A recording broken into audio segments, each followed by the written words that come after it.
The night before my father's retirement party, our housekeeper told me not to walk in. Not as a warning, not dramatically. She was carrying a tray of champagne glasses toward the kitchen, and she just stopped, turned around, and looked at me with an expression I had never seen on her face in 12 years. "Don't go in yet," she said quietly. "Wait here, listen." I almost laughed. "My name is Wren. I'm the kind of person who is always on time, always prepared, always the one making sure the event runs smoothly. I had driven 40 minutes in Friday traffic to help set up my father's retirement celebration. I had booked the catering. I had designed the photo display. I had written the toast. "Margaret," I said, "I need to check the centerpieces." She didn't move. She had worked for our family since I was 19. She watched me leave for college, watched me come home after my divorce, watched me rebuild myself from a one-bedroom apartment with a broken radiator and 3 months of savings. She wasn't a dramatic person. She wasn't the kind of woman who stopped people in hallways. She looked at me for a long second and said, "Please, just stay here." Something in her voice wasn't urgent. It was careful. The way you are careful when you're holding something fragile. I stayed. The dining room doors were slightly open.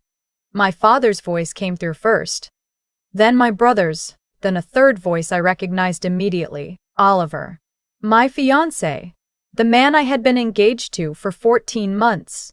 The man who called my father sir and always arrived early and told me I was the most organized person he had ever met, like it was a compliment and a joke at the same time. I leaned against the wall and I listened. "The transfer can happen Monday," my father said, "before she finds out."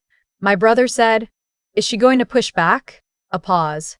Oliver said, "She won't. She trusts me." I stopped breathing. He said it the way you say something that is simply true. Not cruel, not triumphant, just factual, the way you'd say the weather is cold or the meeting is at 9. She trusts me. Present tense, like it was still useful information. She's been listed as co-owner on the property trust since Mom died, my father continued. But the amendment I had drafted last month removes her from active decision-making. Oliver has power of attorney for the operational accounts. Once we restructure, she won't have any legal standing to contest it. My brother asked, "What about the investment property? The one she renovated?" "That's the one we're moving into the new LLC," Oliver said. "The timing works. We filed Tuesday. By the time she realizes what happened, the paperwork will be finalized." There was the sound of glasses. Someone poured something. My father said something I didn't catch. My brother laughed. I stood in that hallway and I did not move. Margaret was still beside me. She wasn't looking at me. She was looking at the floor, hands folded in front of her, and I understood suddenly that she had known for more than a few minutes. She had probably known longer than tonight. I touched her arm. Just briefly. She nodded without looking up. I walked back outside. I sat in my car in the driveway. The engine was off. The party sounds were muffled through the window. Catering staff were moving behind the glass. My father's friends were arriving. I could see the lights. I did not cry. I want to say I cried, but I didn't. I sat there and I thought about the investment property. It was a 3-unit building in a neighborhood that nobody wanted 4 years ago. I had found it. I had negotiated the price down twice. I had managed the renovation myself for 7 months. Every contractor meeting, every permit, every argument with the electrician who kept quoting me double because he thought I didn't know what conduit cost. I'd used money from my own savings account, money I had put aside since I was 24. My mother had left me a portion of her estate when she died, and I had kept it separate and careful. And I had turned it into something. The property was worth 3 times what I paid. My name was on the original purchase. But the deed had been placed into a family trust 3 years ago. My father's idea, for tax purposes, he said. I trusted him. He was my father. Oliver had helped draft the paperwork. He worked in real estate law. I sat in that car, and I let everything I had refused to notice over the past 1.5 years settle over me, like something very cold and very heavy. The times my father asked Oliver questions about the trust, and changed the subject when I walked in. The documents Oliver slid in front of me with explanations I didn't read carefully because he was my fiancé and I was tired from work and it was just administrative paperwork. The way my brother had stopped asking about my renovation updates around the time the property value started climbing. I had not been careless. I had been in love. Those are different things. But the result looked the same. I went inside. I smiled. I checked the centerpieces.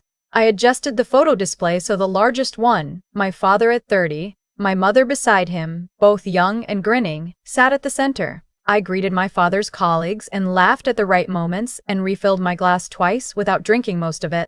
Oliver found me by the window around 8 o'clock. He put his hand on my lower back and said, "You look beautiful." "Thank you," I said. "I've been thinking about the spring for the wedding," he said. "April is still possible if we book the venue before December." I looked at him. He had a very honest face. That had always been a thing about him. He looked like someone you could trust with your keys, with your calendar, with a family trust that contained your dead mother's investment. "Let's talk about it later," I said. He kissed my cheek. I did not pull away. The party ended around 11. My father gave a speech. He thanked his colleagues, thanked his friends, thanked my brother. He looked at me once and said I had done a wonderful job with the arrangements, and the room applauded, and I smiled like a woman who did not know anything at all. I drove home. I did not go to sleep. I am a property analyst. I have been for 9 years. I spend my days reading documents that other people's eyes slide off of: deed amendments, trust structures, LLC registrations, operating agreements. I know what language looks like when it is designed to confuse rather than inform. I know what a clause looks like when it is there not to protect someone but to trap them. I sat at my kitchen table with my laptop and every document I had ever signed related to my mother's estate and the property trust. I went through each one, slowly, page by page. By 1 in the morning, I understood what they had built. The amendment my father mentioned, the one removing me from active decision-making, had already been drafted. I found the version Oliver had saved to the shared drive we used for household documents. He had forgotten, or he hadn't thought I'd look, or he'd been so certain that I trusted him that it didn't matter. The LLC they were filing Tuesday, it was already incorporated 3 weeks ago. My brother was listed as managing member. Oliver was listed as registered agent. I was not listed at all. But here's what they had missed. When I renovated that property, I paid 3 contractors directly from my personal account. Not from the trust. My personal account. I had kept every invoice, every bank transfer, every signed receipt, because that's how I work. I keep everything. I have boxes in my closet organized by year going back to my mid-20s. Those payments established what is called an equitable interest claim. My money, outside the trust, had materially improved the asset, which meant that the trust structure did not cleanly contain my ownership, which meant that a transfer of the property into a new LLC, without my consent, without acknowledgement of my equitable interest, had a significant legal problem.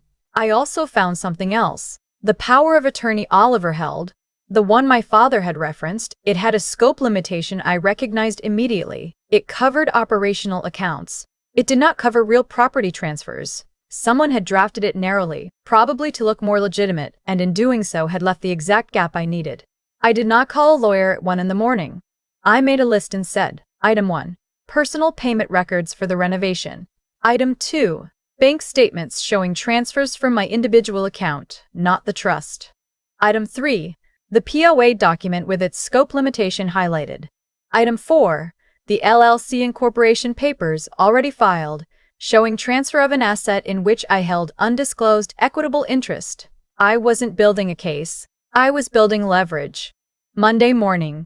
I did not go to my office. I work from home. At 8:15, I called the title company that held the original deed. I identified myself as the co-owner listed on the purchase documents and asked for a status check. They confirmed no transfer had been recorded yet. I asked them to flag the property for any filing activity and call me before processing anything. At 8:40, I sent a single email to my father's estate attorney, not my father, his attorney, and I attached the POA document with the scope limitation and a brief, professional note. I am writing to flag a potential issue with a pending transfer involving a property asset in which I have an undocumented equitable interest. I have supporting documentation and would appreciate a call before any filings proceed on Tuesday. I was not accusing anyone of anything. I was simply asking for a conversation. At 9:07, my phone started. Oliver called first. I let it ring. He called again. I made coffee. He sent a text. Wren, can you call me when you get a chance? Nothing urgent. Nothing urgent. The property is about to be transferred into an LLC that does not include me, and it is nothing urgent. My brother called at 9:20. He never called me on Monday mornings. I let that one ring too. My father called at 9:45. I answered. Good morning, I said. A pause. Did you send something to Harold's office? Harold was the estate attorney. I sent a professional inquiry, I said, about the property. Another pause. Longer this time. Wren, this is a family matter. We were going to discuss it with you. When? I asked. He didn't answer. After the transfer was finalized? I asked. Or before? He said, you're misunderstanding the situation. I said, I have the LLC incorporation papers. I have the amendment to the trust. I have the amendment to the trust. I have 3 years of personal payment records showing I funded the renovation from my own accounts. I also have the POA document, and I've already flagged the scope issue with Harold. Silence. Dad, I said, I'm not calling to fight. I'm calling to tell you that I know. And now we can decide how this goes. He hung up. I sat with my coffee and watched the morning come through my kitchen window. Oliver arrived at my apartment at 11. He had a key. He had stopped using it without asking about 2 months ago, which I had attributed to him being respectful of my space, which I now understood differently. He knocked. I opened the door. He looked the way people look when a plan that seemed very solid has developed an unexpected crack. Not panicked. Just recalculating. Can we talk? He said. Sure, I said. Come in. We sat in the kitchen. He put his hands flat on the table, which was something he did when he was trying to seem open. I noticed it now in a way I hadn't before.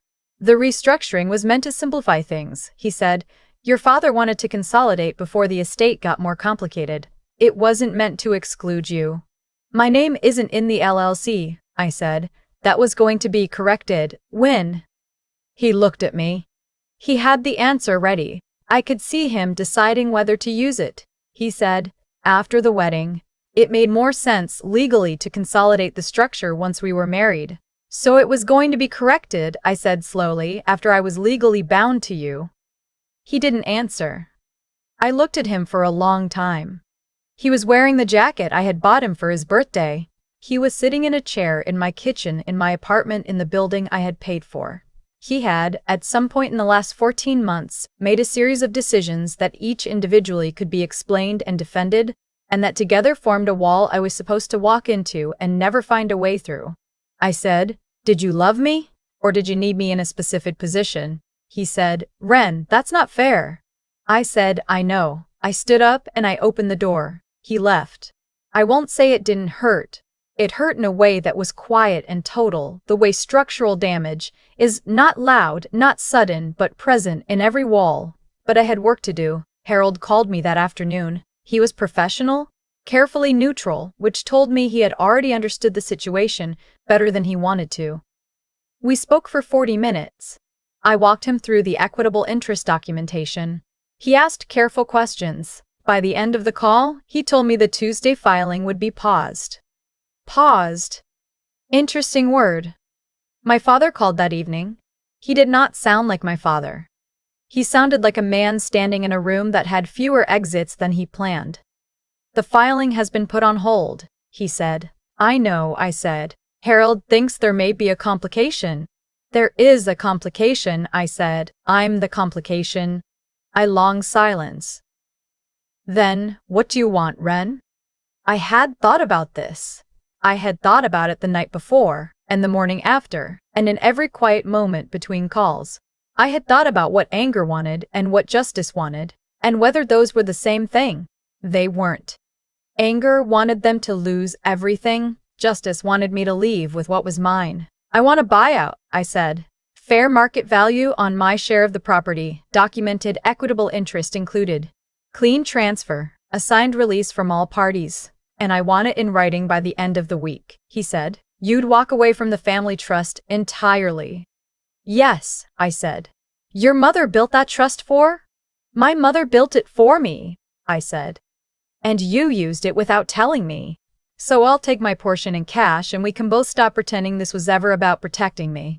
The silence that followed was the kind that happens when someone realizes the script they prepared doesn't cover the page they've landed on. He said he would call me Thursday. He called Wednesday. The meeting was at a neutral office downtown. My father, his attorney Harold, my brother, and Oliver. I came with my own attorney, a woman I had worked with on a commercial property dispute 2 years ago.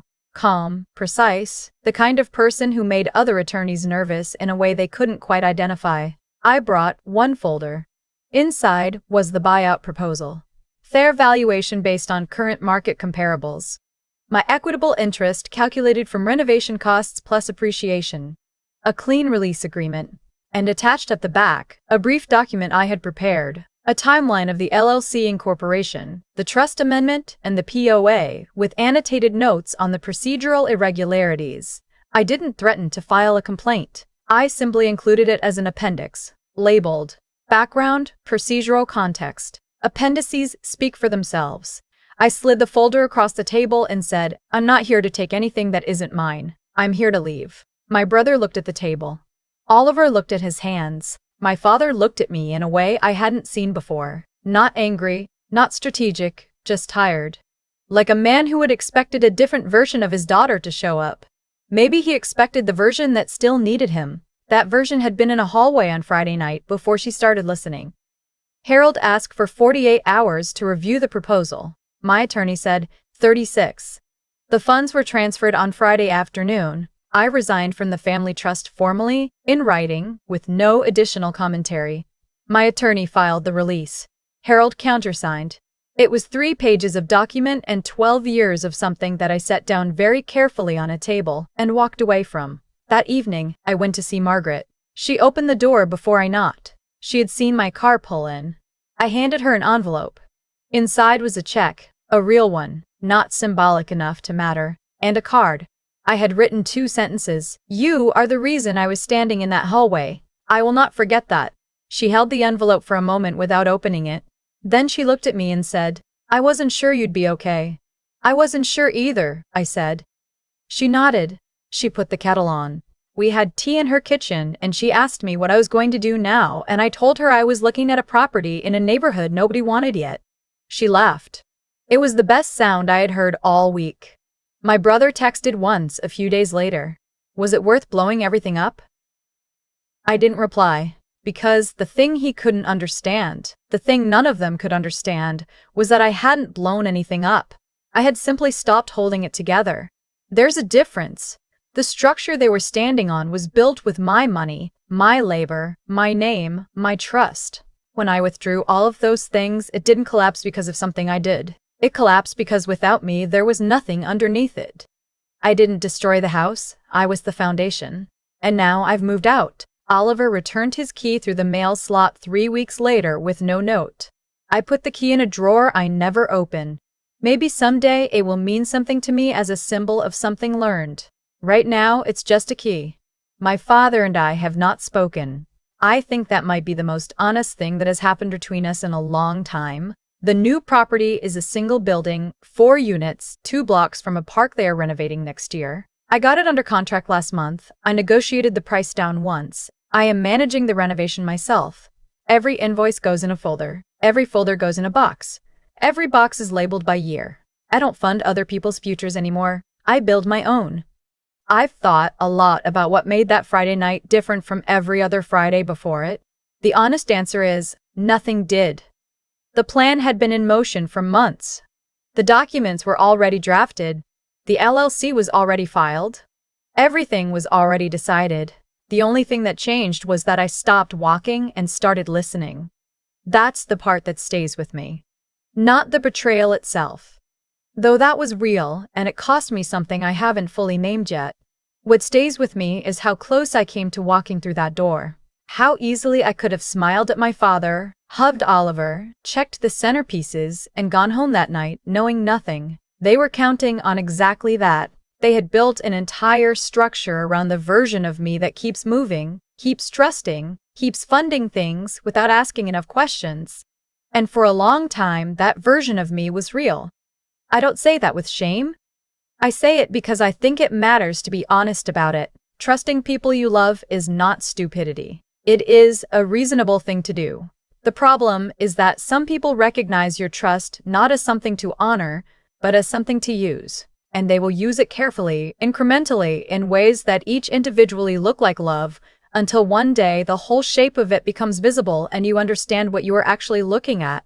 That's what happened with Oliver. That's what happened with my father. Not one dramatic moment of betrayal, a slow, deliberate architecture of it. What I learned, sitting at my kitchen table at 1 a.m. with 9 years of documents in front of me, is that integrity has a paper trail. Every honest thing I had ever done, every invoice I saved, every payment I made from my own account, every clause I quietly insisted on, became the exact thing that protected me. I had not been careful because I expected to need it. I had been careful because that's who I am. And who you are, consistently, when no one is watching, is the thing that either saves you or doesn't when the moment arrives. That's not luck. That's character compounding over time. I also learned something about anger. Anger is loud. Anger wants to be seen.